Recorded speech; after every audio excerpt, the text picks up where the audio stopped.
Bismillahirrahmanirrahim. Bugün belki bugünkü kunda Müslümanlar en köp tekrarlaydigan, birisi-birisiga en köp nasihat qiladigan, ammo en az amal qiladigan bir fazilat haqida to'xtalma. Bu bo'lsa qaysi desak, ilimso'yarlik. Aslida men buni bir qarmoqqa bir axloq hukumining ichiga kirmaydigandek ko'rinsimi, ammo bir odamdagi o'sha ilm egallashga bo'lgan pozitsiya şu xil qizg'inlikning turaqliq bo'lish bo'lmasligi nuqtasini aytganda, men bu muhim bir fazilatgan deb o'yladim. Chunki bizning ko'pinchimizda ilm egallash, ilmni yaxshi ko'rish yoki o'rganish qilish, ilm talab qilish deganlar ma'lum kishilarga qaratilgan bir ish, ya'ni o'quvchilarning ishi yoki shunga qiziqadigan kishilarning ishi. Ammo ko'pincha kishilar hech bir zaman o'zini ilm o'rganmaganidan, kitob o'qimaganidan bir xil gunohkorlik tuyg'usida bo'lmaydi. Masalan, men bugun najab bir narsa o'rganmay qoldim, kitob o'qiyolmay qoldim deb o'zini gunohkor his qiladigan musulmonlar asosan yo'q, mening bilishimcha. Endi bu to'g'rimi?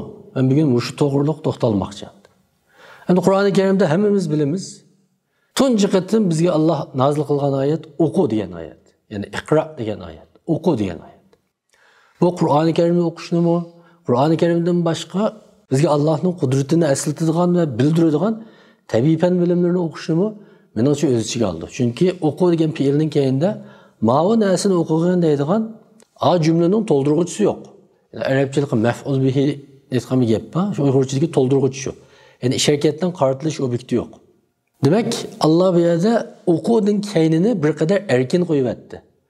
Menimcha bu har musulmonlar o'xshamagan jamiyat davrida ihtiyojga asosan şu Müslümanlar ümmetinin ihtiyacı qaysi narsani bek talep qilsa, qaysi ilim ma'lum davrda qanchalik muhim o'ringa o'tsa, balkim shuni bekrak ahamiyat berish shunga yoki shuni bekrak o'qish deganni ko'z tutishi mumkin.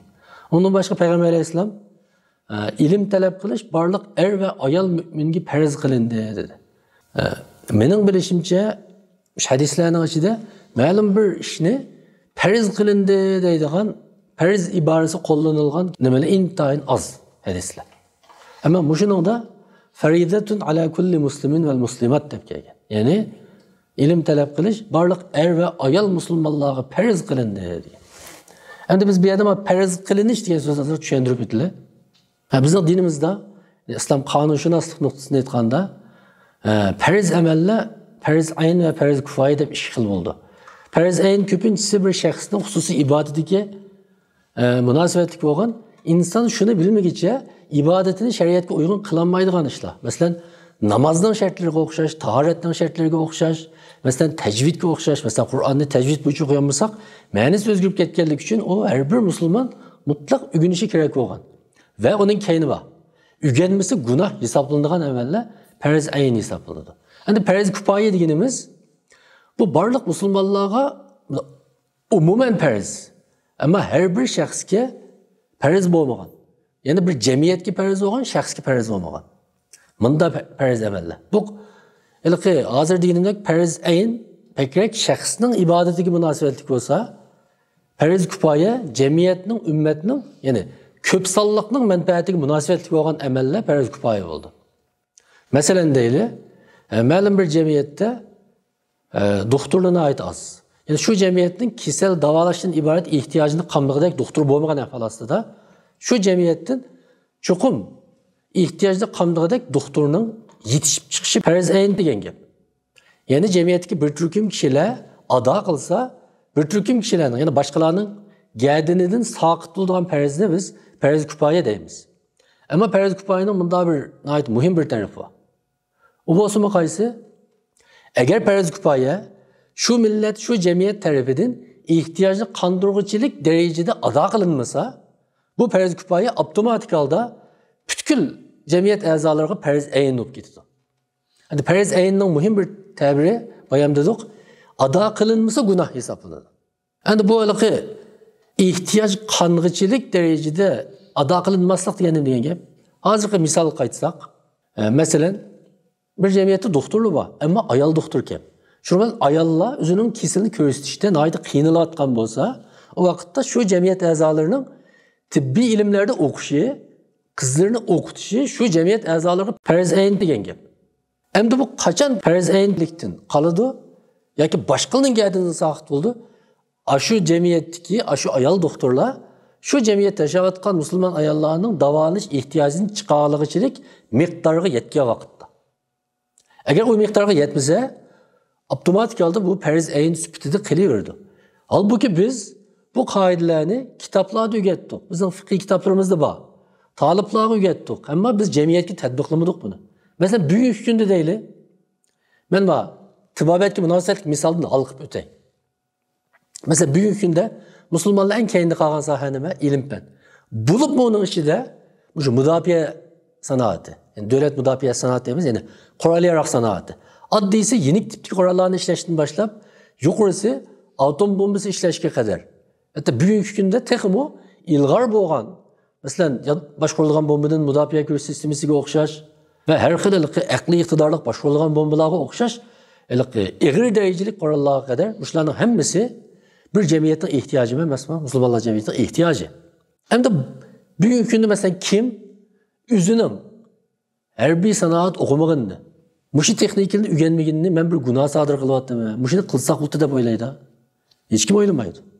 Halbuki musulmonlar jamiyatida shu ehtiyojning qong'ichilik mutaxassislar olimlar yetishib chiqdimi? Yetkichi bormi? Dal aksicha. Dal aksicha. Faqat yo'q desak xato emas. Faqat ehtiyojni qondiruvchilik darajada yo'q. Hatto ba'zi texnikalarni musulmonlar yendimi emas. Chunki ba'zi yuqori texnikalarni monopol qilib oladi va buni monopolni bosib o'tish uchun nurg'un kuch talab qiladi. Endi yana bir qadam ilgarilab mulohaza qildi. Masalan, qurol-yarog'. Bu bir injenerlik talab qildi, loyihalash. Loyihalash ishlari qaysi fanni talab qildi? Ko'pincha fizika va matematikani talab qildi. Masalan, bugungi kunda bir kim balamning matematik o'rganishi savobli ish deb qaraydigan qanchalik odam bor? Mushuni o'rganmay qolsa bu to'g'ri emasdi. Bu bir diniy majburiyat edi deb o'ylaydigan qanchalik musulmon bor? Biz ig'izimizda deganimiz bilan amaliyatimizda uni haqiqiy ibodat darajasiga ko'tarmadik. Hech bir zaman ko'tarmadik. Faqat bu boshqalarga islom ilm-fanga qarshi emas, islom ilm-fanni tashviq qiladi deydigan shuar sifatida qilib qoldi. Bizning amaliyatimizga aylanmadi. Eng echinishli tarafi shu. Agar biz nimadiki shu fiqhdagi bir qoidani ishlatsak, masalan, bunda bir qoida bor. Ma la yetimmul vacibu illa bihi fehuve vacib deydigan. Bunun ma'nosi nima? Bu nayt oddiy tarjima qilsak, vacibning shartimi vacib degan. Ya'ni bir vacibning amalga oshishi uchun zarur bo'lgan shart avtomatik holda bumi vacib bo'lib ketadi degan gap. Agar bir davlat xalqi uchun, bir ummat uchun, bir millat uchun agar shu yuqori darajalik qurollar bilan qurollanib dushmanidan mudofaa qilishi uning nayt zarur bir ishi bo'lsa va bu yetarli darajada mutaxassislar yetishmagan bo'lsa, hozir deganimizdek, u jamiyat xalqiga bu mushu fanlarni o'rganish farzayn bo'ldi. Endi hozir deganimdek, bu loyihalash yoki mushunaqa munosabatli ilmlar, fizika, matematikaga o'xshash bilimlarni talab qilgan vaqtda, ya'ni shart qilgan vaqtda. O vaqtda bu shartlarmi qanday bo'ldi? Meningcha vojib bo'ldi. Ama biz buni kitobdan ham yutib qo'yamiz boshqalarga bu qoidalarni. Mushu qoidani rasmiy realligimizga tatbiqlaydigan bo'lsak, bizning bak jiq ishimiz o'zgaraydi. Tegi takdirni o'zgaraydi. Bo'libmi? Mana nug'ul Uyg'ur musulmonlar jamiyatida yoki dindor qatlamda emas, balki butkul islom dunyosida dindor qatlam qancha kuchaygan sari mushu tabiiy fan bilimlaridan, ilm-fandan yiroqlab ketadigan mushu xil xohishdan men intayin biyaram. Men bu yomon ig'ir bir xatolik deb o'ylayman. Hozir deganimizdek Uyg'ur jamiyati emas, butkul musulmonlar jamiyati ilm-fanda keyinda. Ilm-fanda keyinda qolganligimiz uchun biz bugungi kunda siyosat, iqtisod va barliq sohalarda biz Xitoyning mustamlikasiga, ama mustamlika emas atalmış mustaqil degan musulmon davlatlarmi bir tarafdan Xitoyning, bir tarafdan Rossiyaning, bir tarafdan G'arbning beqindi davlatlari. Ya'ni ularning qapqiga qaraydi, ularning sizgan siziqidan chiqolmaydi. Nimishqa chiqolmaydi? Chunki qo'rqudi, tayinib qolgan. Harbiy texnika tayinib qolgan, sanoat tayinib qolgan, iqtisod tayinib qolgan. Mana buning tegi taktida ilm-fandiga ojizlik yotadi. Biz buningga haqiqiy yuzlanishimiz lozim biz musulmonlar. Bu ojizligimizning ma'vo tarafini cho'qim buni so'qqanlikla yuzlanib buni e'tirof qilishimiz va buni hal qilish uchun oldimizda qilishimiz lozim. Meyadaliki qisqacha bir tarixdan azroq so'zlashga to'g'ri keldi. Tarixdan qisqacha to'xtalishga to'g'ri keldi bu nuqtada. Biz yaqinqi zaman tarixida biz bek yiroqlarga ketmayli. Hor mashinasi Angliyada kashf qilindi. Hor mashinasining kashf qilinishi nimani maydonga keltirdi? Poyezdni maydonga keltirdi.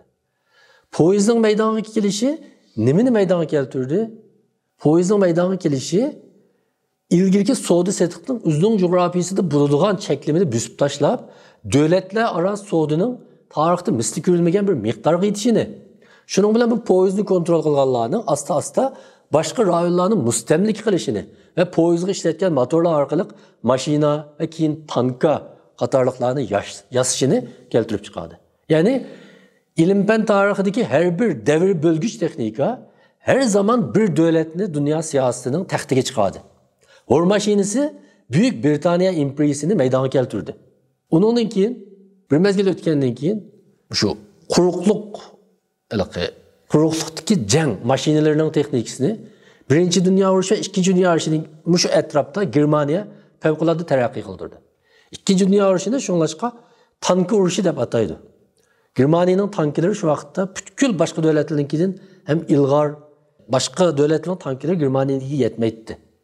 Gerçi keyin boshqa davlatlarga taraqqiy qildirgan bo'lsa, ammo shu mezgilda Germaniya shu texnikani tutish va uni taraqqiy qildirish orqali bir mezgil butkul Yevropani, hatto dunyoni qo'rqitdi. O vaqtdagi narsalarni sizlar yaxshi bilasizlar. Undan keyin yana ilm-fan to'xtamay taraqqiy qildi. Tuyuqsiz ilm-fan dunyosida Yaponiya o'ttirg'i chiqdi. Ikkinchi Dünya Urushidan keyin atom bombasining zarbasiga uchrab turib, nihoyat qisqa vaqt ichida Yaponiya dunyo ilm-fanning markaziga aylandi. Ular nimani tutib oldi? Ular elektron texnikasini. Yerim o'tkazgich deydigan bir narsa bor. Tokyo taxtalarini ko'rsanglar bilasizlar. Mushu narsani yaponliklar paydo qildi va buni nihoyat voyaga yetkazib taraqqiy qildirib, butkul dunyoning televizor, radio qatorliq uyda ishlatiladigan elektron asboblari 60-70, 80, 90 yillarga qadar Yaponiyaning monopolligi ostida bo'ldi. Yaponiya elektron texnikasini vaqtida tutdi va u Yaponiyani qisqa vaqt ichida dunyodagi ikkinchi cho'ng iqtisodiy gavdaga aylantirdi. 20-30 yil vaqt ichida. Undan keyin asta qaysi texnika muhim o'ringa o'tdi? Ushbu inqilobi deymiz, ya'ni kompyuter texnikasi. Amerika elektron davrini biroz qo'shib etdi. Gerçeklikle taraqqiy qildirib turgan bo'lsa-mu, ammo Yaponiyada yetakchi kuch emas edi shu vaqtda. Ammo keyin Amerika ya'ni kompyuter yumshoq detal, ya'ni ushbu texnikasiga Amerika yetakchilik qildi. Ular buni ching tutib oldi. Shuning bilan bugungi kunda biz ko'rayotgan dunyodagi eng cho'ng shu ushbu texnikasi shirkatlari. Biz biladigan Google deymiz, eng biladiganlarimiz. Microsoft deymiz va undan boshqa yomon jiq shirkatlar bor. Mesela Facebook hozir Meta deb ismini o'zgartirib olgan bo'lsa. Mana hozir bugungi kunda mesela bir ikki oydan yaqin butun dunyoda tilga olayotgan OpenAI degan shirkatning ChatGPT degan yumshoq detali. Ya'ni sun'iy zihnni rasmiy insonlarning qo'llanishiga sundi. Bir necha yil burun deyilyapti. Bu shunday ish bo'lib qoladimi deyilyapti. Nihoyat qisqa vaqt ichida maydonga kelyapti. Hatto buning kelgusini ham qanday bo'lganligini biz hozircha tasavvur qilishimiz biroz qiyin. Yani her bir texnika bir kudretli devletli meydana keltirdi. Ama afsus ki bizning musulmonlar dunyosi mana shu 200 yillik ilm-fan taraqqiyotiga nisbatan faqat va faqat o'yinning sirtida qoldi. Tomoshabinga o'xshash bu o'yinni ko'rdi. İste'mol qildi. Ammo bu o'yinning ichidagi aktyor bo'lolmadi. Buning sababi nima? Menimcha buning sababini biz herkes buni chuqur Yahudilarning suiqasdi, Amerika qilib qo'ymadi, ba'zi bir shartnomalar orqali musulmonlarning put qo'lini tushidi deganga o'xshash ba'zi tashqi sabablarni ko'rsatishimiz mumkin. Menimcha yomon muhim sabablarning biri bizning zehniyatimizda, musulmonlarning engida tabiiy fan bilimlarining muhimligiga nisbatan uning diniy jihatdanmi bizga bir vazifa. Buni o'rganmasak bo'lmaydigan, uning bir farz kifoyaligiga nisbatan tunishimiz hech bir zaman tahrirsiz va yuksak bo'lmadi. Hozir men shunday deb o'ylayman. Balki bunday emasdi, balki buni qarshi chiqqan kishilar bo'lishi mumkin, ammo statistikalar, sonliq ma'lumotlar yolg'on aytmaydi. Ahvolimizning qayerdan qayergacha ekanligini biz nihoyat aniq ko'rib turyapmiz. Mana hozir bugungi kunda Xitoy ve dünyadaki ait küçük bir ilim-fen dövletiga ular qisqa vaqt ichida aylandi. Bir necha yil burun bütün dünyadaki saxta mahsulot yasaydi o deb nam olgan Xitoy bo'lsa, bugungi kunda ait nurg'un texnikalik sohalarda oldingi kuchga aylanishga boshladi. Musulmonlar bu jihatda kallasini silkimigicha, biz silkimigicha, o'zimizni ilmni so'ymigicha, bolalarimizga so'ydirmigicha, diniy ilm orqali nima uchun yashaydiganligimizni bilmigicha va ilm-fan orqali diniy ilm bizga ko'rsatgan maqsadga yetadigan vosita qurollarni qo'lga keltirmagicha bizning ishimiz chatoq. Alloh Qur'oni Karimda sura Hadidda Alloh sizlarga adolatni barpo qilsin deb kitobni va to'mirni nozil qildi dedi. Buning orqadan kelishida shunda o'ylayman. Adolat dasturi nima? Qur'oni Karim. Ya'ni bizning dinimiz. Ammo bu o'zligidan barpo bo'lamda, o barpo bo'lishi uchun nimaga muhtoj? Kuchga muhtoj. Bu yerdagi hadid menimcha ilm-fanning simvoli, kuchning simvoli. Yani Allah ikkilisini nozil qildi, ikkilisini ching tuting demoqchi. Agar qaysini ching tutmasangiz, ma adolat qog'ozda turadi, qalbimizda turadi, ammo reallikda barpo bo'lmaydi. Reallikda barpo bo'lishning sharti nuqul bizning qalbimizning pokizligi, hatto aqida e'tiqodimizning kuchliligi yetarli emas. Amaliy real kuchimiz bo'lishi lozim. Amaliy real kuchimiz bo'lishi lozim va buningga yuzlanishimiz lozim.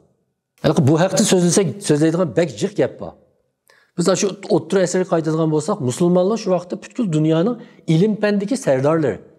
İlim-fanni butun dunyoda musulmonlar so'rab mangan bir qancha asr. Ana shu musulmonlar avlodlari bugungi kun kelganda nima deb bunda keyinda qoldi va keyinda qilishni nima uchun yana davomlashtiraverdi? Nima uchun davomlashtiraverdi? Bu bek muhim bir o'ylanadigan bir masala. Ve bu haqda bulupmu biz Uyghur musulmonlar hozir chet elda yashayapmiz, bir turkumga ait oz sondagilar, bolalarimiz maktablarda o'qityapmiz.